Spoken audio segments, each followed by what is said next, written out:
Ils ont entre 18 et 25 ans. Ils sont joueurs de football, de baseball ou de basketball. Ils évoluent en première division de la ligue universitaire, la NCAA. Ils sont de véritables stars, acclamés par des centaines de milliers de fans.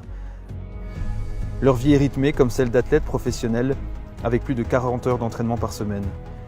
Excepté qu'ils doivent combiner leurs entraînements, leurs séances théoriques et leurs matchs avec les études. Un compromis difficile qui pousse de nombreux jeunes à délaisser les cours au profit du sport.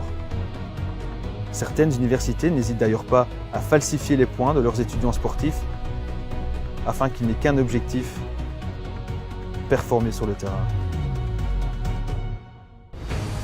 Ils sont plus de 70% à vouloir passer professionnel et pour y arriver, une obligation, la draft. La draft est une sélection des joueurs universitaires par les équipes professionnelles. Tous les étudiants peuvent s'y inscrire sous certaines conditions. Ces conditions varient en fonction des sports. Seul point commun, ils n'ont pas l'obligation d'être diplômés pour tenter leur chance. Résultat, ils sont nombreux à tenter leur chance et le font même de plus en plus tôt. Mais seuls 3% des joueurs évoluant dans la ligue universitaire parviendront à passer professionnel. Et qu'advient-il des autres, ceux qui échouent et qui délaissent les études au profit du sport ? Et comment ces jeunes font-ils pour combiner leurs études et le sport? Ont-ils le niveau pour suivre un cursus universitaire étant donné qu'ils ont été recrutés pour leurs compétences sportives et non académiques?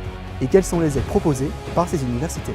Et justement, quel rôle jouent ces universités? Ces jeunes sont de véritables vitrines, ils rapportent des sommes colossales, mais une fois qu'ils n'ont plus d'intérêt sportif, leurs bourses sont menacées.